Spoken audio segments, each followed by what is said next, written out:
Le secrétaire d'État à la digitalisation, Mathieu Michel, était en visite à Monceau. Il s'est rendu sur le campus de l'AELA pour s'intéresser aux formations en animation 3D et effets spéciaux, des nouvelles technologies qui peuvent alimenter l'industrie des jeux vidéo. C'est un secrétaire d'État curieux qui a visité une petite partie de la ELA. Il faut dire que les lieux pour se former au métier du digital sont encore trop peu nombreux chez nous.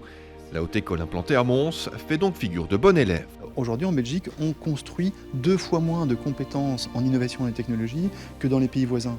Et donc, même si aujourd'hui je salue tout l'effort qui est réalisé au niveau de la LA, je pense que partout en Belgique, on doit augmenter notre capacité à produire des profils qui embrassent les métiers du futur. À la fois, il faudra compter sur de l'enseignement traditionnel, comme ici, mais de plus en plus aussi valider des compétences qui ont été acquises, parfois sur YouTube, parfois par soi-même. Ce qui est clair, c'est que ici, on constate que l'enseignement est de qualité. La preuve en chiffres, puisque 9 étudiants sur 10 ont trouvé un travail suite à leur cursus ici.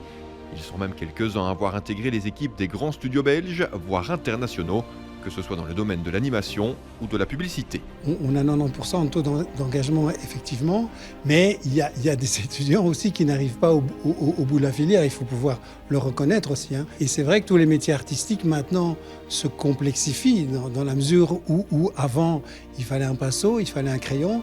Maintenant, il y a toute une connaissance technique, informatique et toutes des compétences nouvelles à acquérir. Le tout dans un secteur en perpétuelle évolution, pas toujours facile de faire sa place. On essaye en tout cas, c'est des défis naturellement, parce que c'est des technologies qui vont très très vite. Donc il faut s'adapter. C'est pas facile non plus pour une école de s'adapter à des technologies qui évoluent tous les 3 mois, tous les 6 mois, tous les ans. Mais on essaye en tout cas.